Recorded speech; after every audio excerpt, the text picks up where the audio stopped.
Hi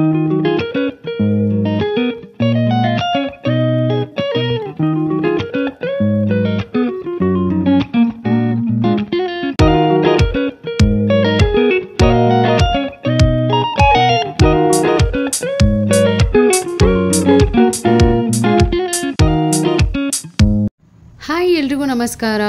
ಇದೇ February 2024 ನಾವು ಕಾಶ್ಮೀರಕ್ಕೆ ಹೋಗಿದ್ದು. ಸೊ ಅದೇ ವ್ಲಾಗ್ನ ನಿಮ್ಮ ಜೊತೆ ಶೇರ್ ಮಾಡ್ಕೊಳ್ತಾ ಇದ್ದೀನಿ. ಮದುವೆ ಆಗಿ 4 ವರ್ಷ ಆದಮೇಲೆ ಈ ಒಂದು ಟ್ರಿಪ್ ಅಂತ ಪ್ಲ್ಯಾನ್ ಮಾಡಿದ್ದು. ಸೊ ಇಲ್ಲಿ ನೋಡ್ತಾ ಇರ್ಬೋದು, ಟ್ರಿಪ್ಪಿಗೆ ಹೋಗೋದು ಒಂದು ಕತೆ ಆದರೆ ಅದಕ್ಕೆ ಬಟ್ಟೆ ತೊಗೊಂಡು ಬೇರೆ ಕಡೆ ಎಲ್ಲ ಬಟ್ಟೆಗಳನ್ನ ಹೇಗೋ ಮ್ಯಾನೇಜ್ ಮಾಡ್ಕೊಳ್ಬೋದು. ಬಟ್ ಕಾಶ್ಮೀರ ಅಂದಾಗ ತುಂಬ ಚಳಿ ಇರುತ್ತೆ. ಹಾಗೆ ನಾವು ಹೋಗಿದ್ದು 5 to 6 ಡೇಸ್ಗೆ ಹೋಗಿದ್ದು. ಸೊ ಹಾಗಾಗಿ ತುಂಬ ಬಟ್ಟೆಗಳು ಬೇಕಾಗಿತ್ತು ಆ್ಯಂಡ್ ಸ್ವೆಟರ್ಗಳೆಲ್ಲ. ಸೊ ಅದು ಆರ್ಗನೈಸ್ ಮಾಡ್ಕೊಳ್ಳೋದೇ ತುಂಬ ಕಷ್ಟ ಆಗಿತ್ತು. ಆ್ಯಂಡ್ ಮನೇನೂ ಕೂಡ ನಾನು ತುಂಬ ನೀಟಾಗಿ ಇಟ್ಟಿರ್ತೀನಿ. ಬಿಕಾಸ್ ನಾನು ಟ್ರಿಪ್ಪಿಂದ ಬರುವಾಗ ಬಂದ ಮೇಲೆ ಮನೆ ನೀಟಾಗಿರಬೇಕು, ಮೆಸ್ಸಿ ಆಗಿರಬಾರ್ದು. ಸೊ ಹಾಗಾಗಿ ಅಜಯ್ ಅವರು ರೆಡಿ ಆಗ್ತಾ ಇದ್ದಾರೆ. ಆ್ಯಂಡ್ ನಮ್ಮ ಫ್ಲೈಟ್ ನೈಟ್ ಇದ್ದಿದ್ದರಿಂದ ಸೊ ಏರ್ಪೋರ್ಟಿಗೆ ಹೊರಡ್ತಾ ಇದ್ದೀವಿ.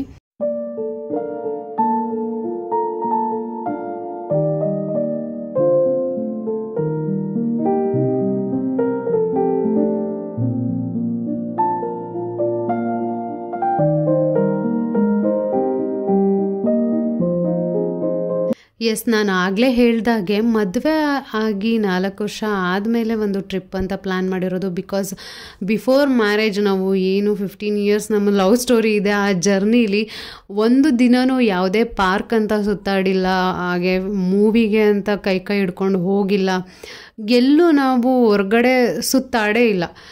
ಆ್ಯಂಡ್ ಮದುವೆ ಆದಮೇಲೂ ಕೂಡ ತುಂಬ ಕಷ್ಟ ಇತ್ತು ನಮಗೆ. ಅಂದರೆ ನಮ್ಮದೇ ಆದ ಕಮಿಟ್ಮೆಂಟ್ಸ್ ಇತ್ತು, ಜವಾಬ್ದಾರಿಗಳಿತ್ತು, ಈಗಲೂ ಇದೆ. ಬಟ್ ನಮ್ಮ ಆಸೆಗಳು ಎಲ್ಲಾದರೂ ಹೋಗಬೇಕು ಅನ್ನೋದನ್ನೆಲ್ಲದೂ ನಾವು ಪಕ್ಕಕ್ಕಿಟ್ಟು ಕೆಲಸ ಮಾಡ್ತಾಯಿದ್ವಿ. ಜೊತೆಗೆ ನನ್ನ ಜೀವನದ ಪುಟ್ಟ ಕಥೆನ ನಿಮ್ಮ ಜೊತೆ ಹಂಚ್ಕೊಳ್ಳೇಬೇಕು. ಖಂಡಿತವಾಗ್ಲೂ ಅದನ್ನು ಶೇರ್ ಮಾಡ್ಕೊಳ್ತೀನಿ. ಬಿಕಾಸ್ ತುಂಬ ಜನ ಅಂದ್ಕೊಂಡಿರ್ತೀರ ಆರ್ಟಿಸ್ಟ್ ಅಂದರೆ ಅವ್ರಿಗೇನು ಕಮ್ಮಿ, ಅವ್ರ ಲೈಫ್ ತುಂಬ ಬಿಂದಾಸಾಗಿರುತ್ತೆ, ಅವ್ರು ಎಲ್ಲಿ ಬೇಕಾದರೂ ಹೋಗ್ಬೋದು, ಆರಾಮಾಗಿರ್ತಾರೆ, ತುಂಬ ರಿಚ್ ಆಗಿರ್ತಾರೆ ಅಂತ. ಅವರಿಗೆಲ್ಲ ಆ ಒಂದು ಕಥೆಯ ಮೂಲಕ ಹೇಗಿರುತ್ತೆ ಲೈಫ್ ಅನ್ನೋದನ್ನು ಖಂಡಿತವಾಗ್ಲೂ ತಿಳಿಸೋ ಪ್ರಯತ್ನ ಮಾಡ್ತೀನಿ. ನೈಟ್ 1:17 ಆಗಿದೆ. ಬಟ್ ನಮ್ಮ ಫ್ಲೈಟ್ ಬರೋದು ತುಂಬ ತಡ ಆಯಿತು. ಸೊ ಹಾಗಾಗಿ ಅಲ್ಲೇ ಸ್ವಲ್ಪ ಹೊತ್ತು ಕೂತ್ಕೊಂಡು ಮಾತಾಡ್ತಾ ಇದ್ವಿ. ಹಾಗೆ ನನ್ನ ಹೇರ್ ಸ್ಟೈಲ್ ನೋಡ್ಬೋದು, ಸ್ವಲ್ಪ ನಾನೇ ಯಾವಾಗಲೂ ಫ್ರಂಟ್ ಕಟ್ ಮಾಡ್ಕೊಳ್ತಾ ಇರ್ತೀನಿ. ಬಟ್ ಈ ಸರಿ ಸ್ವಲ್ಪ ಶಾರ್ಟ್ ಆಗಿಬಿಡ್ತು. ಬಟ್ ಫ್ರೀ ಹೇರ್ ಬಿಟ್ಟಾಗ ತುಂಬ ಚೆನ್ನಾಗಿ ಕಾಣುತ್ತೆ. ಒಂದೊಂದು ಸರಿ ಈ ಥರ ಎಡವಟ್ಟು ಆಗುತ್ತೆ, ಎಷ್ಟೇ ಪರ್ಫೆಕ್ಟ್ ಇದ್ರೂ.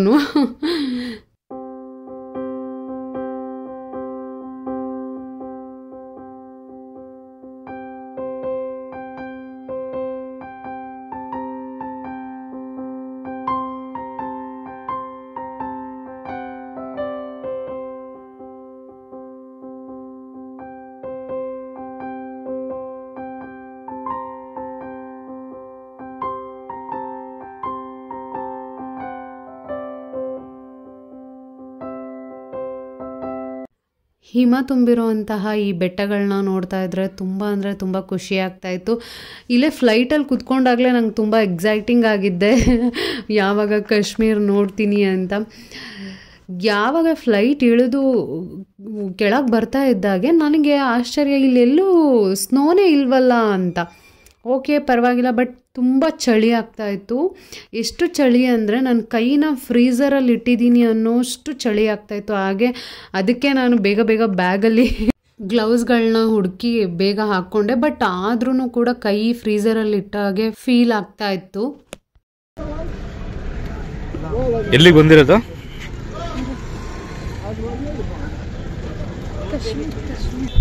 ಏನು ಸಮಾಚಾರ? ಹೆಂಗ್ ಚಳಿ ಆಗ್ತಿದೆ ಅಂದ್ರೆ ಈ ಐಸ್ ಕ್ಯೂಬ್ನ ಕೈ ಹಿಡ್ಕೊಂಡಾಗ ಹೇಗೆ ಫೀಲ್ ಆಗುತ್ತೆ ನೋಡಿ, ಅಷ್ಟು ಫೀಲ್ ಆಗ್ತಾ ಇದೆ. ಕೈ ಎಲ್ಲ ಗ್ಲೌಸ್ ಹಾಕೊಂಡು ನೋ ಯೂಸ್. ಸುಳ್ಳು ಹೇಳ್ತೇವೆ, ಬಿಸಿಲಿದೆ ಅಲ್ಲಿ. ಬಿಸಿಲಿದ್ರು ನೋ ಯೂಸ್, ಏನೂ ಇಲ್ಲ. ಇಷ್ಟು ಬಿಸಿಲಿದ್ರು ನನ್ಗೆ ಅದೇ ಆಶ್ಚರ್ಯ, ಇಷ್ಟು ಬಿಸಿಲಿದ್ರು ಇಷ್ಟು ಚಳಿ ಆಗ್ತಾ ಇದೆಯಾ ಅಂತ. ಇಷ್ಟು ಚಳಿ ಆಗ್ತಾ ಇದೆ, ಸ್ವೆಟರ್ ಬಿಚ್ಬಿಟ್ಟು ಏನ್ ಚಳಿ ಇದೆ ಫೀಲ್ ಮಾಡೋಣ ಅಂತ ನನ್ ಗ್ಲೌಸ್ ಹಾಕೊಂಡ್ರು ಚಳಿ ತಡ್ಕೊಳಕ್ಕೆ ಆಗ್ತಾ ಇಲ್ಲ. ಫಸ್ಟ್ ಟೈಮ್ ಅಲ್ಲ, ಸೊ ಕಾಶ್ಮೀರಿಗೆ ಎಂಟರ್ ಆದರೂ ಕೂಡ ಎಲ್ಲೂ ನನಗೆ ಸ್ನೋ ಕಾಣಿಸ್ತಾ ಇಲ್ಲ. ಬಿಕಾಸ್ ನಾನು ಬಂದಿರೋದು ಫಸ್ಟ್ ಟೈಮ್ ಅಲ್ವಾ, ನಂಗೆ ಗೊತ್ತಾಗ್ತಾನೆ ಇಲ್ಲ ಏನಿದು ನಾರ್ಮಲ್ ಹೇಗಿದೆಯೋ ಹಾಗೆ ಇದೆಯಲ್ಲ, ಓ ಹಂಗಾದ್ರೆ ಇವತ್ತು ಸ್ನೋ ಇಲ್ವಾ, ಅಯ್ಯೋ ನಾನು ಮಿಸ್ ಮಾಡ್ಕೊಂಬಿಟ್ನಾ ಅಂತೆಲ್ಲ ನಂಗೆ ತಲೆಯಲ್ಲಿ ಅದೇ ಯೋಚನೆ ಬರೋಕ್ಕೆ ಸ್ಟಾರ್ಟ್ ಆಯಿತು. ಆಗ ಅಜಯ್ ಅವರು ಏನೋ ನನಗೆ ಸರ್ಪ್ರೈಸ್ ಮಾಡಬೇಕಂತ, ಇಲ್ಲ ಇವತ್ತು ಸ್ನೋ ಇಲ್ಲ, ಇವತ್ತು ಬರಲ್ಲ ನಾಳೆ ಬರುತ್ತೆ. ಅಯ್ಯೋ ಅದೇನು ಇವತ್ತು ಬರುತ್ತೆ ನಾಳೆ ಬರಲ್ಲ ಅನ್ನೋದಕ್ಕೆ ಏನಿದು ಸ್ನೋ ಈ ಥರ ಎಲ್ಲ ಆಗುತ್ತಾ ಅಂತ ನನಗೆ ಅನ್ನಿಸ್ತಾ ಇತ್ತು. ಓಕೆ, ಆದರೂ ನಾನು ತುಂಬ ಡಿಸಪಾಯಿಂಟ್ ಆಗಿದ್ದೆ. ಬಿಕಾಸ್ ಬಿಫೋರ್ ಇಲ್ಲಿ ಬರೋದಕ್ಕಿಂತ ಮುಂಚೆನೂ ತುಂಬ ನ್ಯೂಸ್ ಬರ್ತಾಯಿತ್ತು, ಸ್ನೋ ಇಲ್ಲ ಕಾಶ್ಮೀರಲ್ಲಿ, ಹಾಗಾಗಿದೆ ಹೀಗಾಗಿದೆ ಅಂತ. ಅಯ್ಯೋ ಆ ಥರ ಆಯ್ತೇನೋ ಅಂತ ಮನಸ್ಸಲ್ಲೇ ಅಂದ್ಕೊಳ್ತಾ ಇದ್ದೆ. ಹಾಗೆ ಸ್ವಲ್ಪ ಹೊಟ್ಟೆ ಹಸಿತಾ ಇತ್ತು. ನಾನು ಅಜಯ್ ಅವರು ಕಾಶ್ಮೀರಿ ಪಲಾವ್ ತಿಂತಾ ಇದ್ದೀವಿ.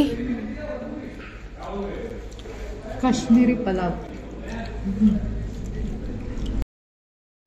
ಹಾಗೆ ಟಿಫನ್ ಮಾಡಿಕೊಂಡು ನಾವು ಹೋಗ್ತಾ ಇರೋ ದಾರಿಲಿ ಆ್ಯಪಲ್ ಮರಗಳಿತ್ತು. ಆದರೆ ಇಲ್ಲೂ ನನಗೆ ಡಿಸಪಾಯಿಂಟ್ ಆಯಿತು. ಬಿಕಾಸ್ ಆ್ಯಪಲ್ ಮರಗಳಲ್ಲಿ ಆ್ಯಪಲ್ಲೇ ಇಲ್ಲ. ಎಲ್ಲೋ ಒಂದೊಂದು ಆ್ಯಪಲ್ ಇತ್ತು, ಅದು ಕೆಲವೊಂದು ಆ್ಯಪಲ್ಗಳನ್ನ ಇವರೇ ಸಿಕ್ಸಿದ್ರು, ನ್ಯಾಚುರಲ್ ಆಗಿರಲಿಲ್ಲ.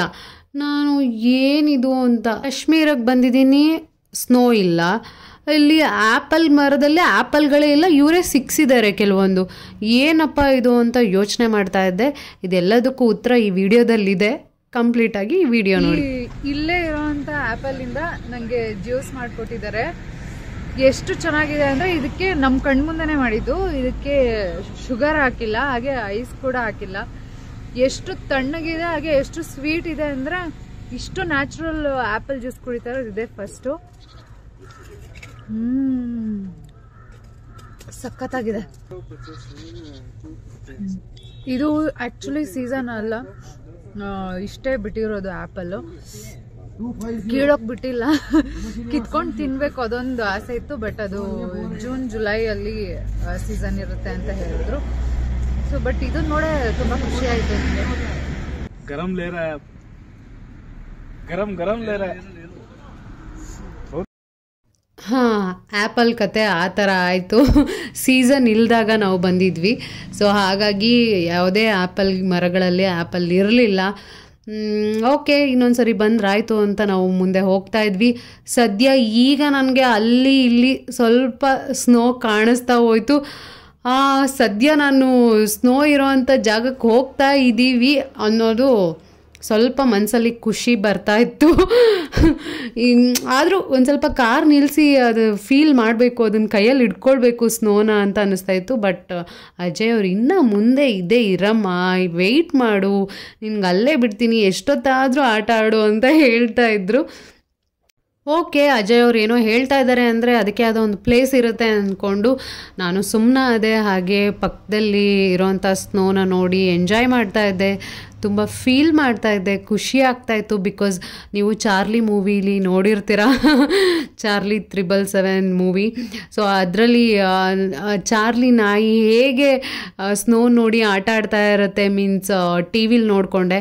ಸೊ ಹಾಗೆ ನಾನು ರಿಯಲಾಗಿ ಇಲ್ಲಿ ನೋಡಿದ್ರೂ ಕೂಡ ಅಷ್ಟು ಎಕ್ಸೈಟಿಂಗ್ ಆಗಿದ್ದೆ, ಸ್ನೋನ ಕೈಯಲ್ಲಿ ಹಿಡ್ಕೊಳ್ಬೇಕು, ಆಟ ಆಡಬೇಕು ಅಂತ.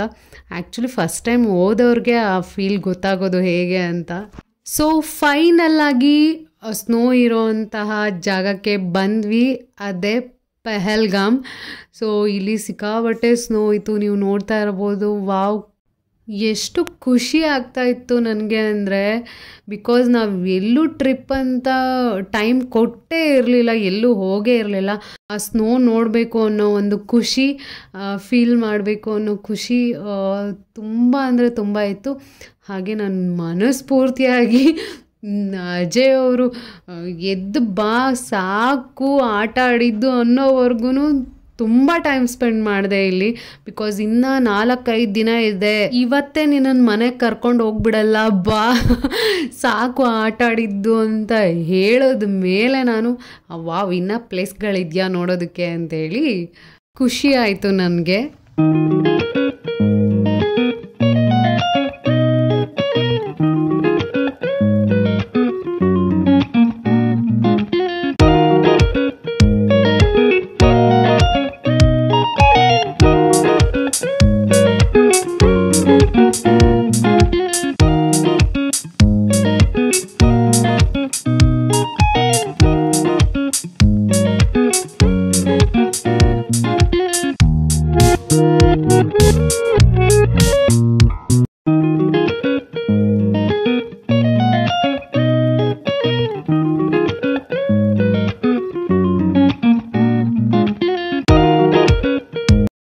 ನಾವು ಕಾಶ್ಮೀರಲ್ಲಿ ಇದ್ದಿದ್ದು 5 to 6 days. ಈ ಒಂದು 5 to 6 ಡೇಸಲ್ಲಿ ಯಾವ್ಯಾವ ಪ್ಲೇಸ್ನ ಕವರ್ ಮಾಡಿದ್ವಿ, ಐ ಮೀನ್ ಯಾವ್ಯಾವ ಪ್ಲೇಸ್ನ ನೋಡಿದ್ವಿ, ಯಾವ್ಯಾವ ಪ್ಲೇಸ್ನ ನೋಡೋಕ್ಕಾಗಲಿಲ್ಲ 5 to 6 days ಇದ್ದರೂ ಕೂಡ. ಸೊ ಅದಕ್ಕೆಲ್ಲ ಏನು ಕಾರಣ, ಇಲ್ಲಿ ಏನೇನು ಮೋಸ ನಡೆಯುತ್ತೆ, ಇದೆಲ್ಲದನ್ನು ಕೂಡ ನಿಮ್ಮ ಜೊತೆ ಶೇರ್ ಮಾಡ್ಕೊಳ್ತೀನಿ. ಆ್ಯಂಡ್ ಕಾಶ್ಮೀರಲ್ಲಿ ತುಂಬ ಅಂದರೆ ತುಂಬ ಪ್ಲೇಸ್ಗಳಿದೆ. ಸೊ ಒಂದೊಂದು ಪ್ಲೇಸ್ ಕೂಡ ಡಿಫ್ರೆಂಟ್ ಆಗಿದೆ. ಸೊ ನಾನು ಆಗಲೇ ಹೇಳ್ದಾಗೆ 5 to 6 days ಇದ್ದಿದ್ದರಿಂದ ಬೇರೆ ಬೇರೆ ಪ್ಲೇಸ್ಗಳ ವೀಡಿಯೋಗಳು ಕೂಡ ಇದೆ. ಸೊ ಅದೆಲ್ಲ ವೀಡಿಯೋನು ಒಂದೇ ವ್ಲಾಗಲ್ಲಿ ಹಾಕೋದಕ್ಕಾಗಲ್ಲ, ಬಿಕಾಸ್ ಟೈಮ್ ಗ್ಯಾಪ್ ತುಂಬ ಆಗೋಗ್ಬಿಡುತ್ತೆ, ನಿಮಗೂ ಕೂಡ ನೋಡೋದಕ್ಕೆ ಬೋರ್ ಆಗುತ್ತೆ. ಸೊ ಹಾಗಾಗಿ ನಾನು ಶಾರ್ಟಾಗಿ ಹಾಕಿದ್ದೀನಿ.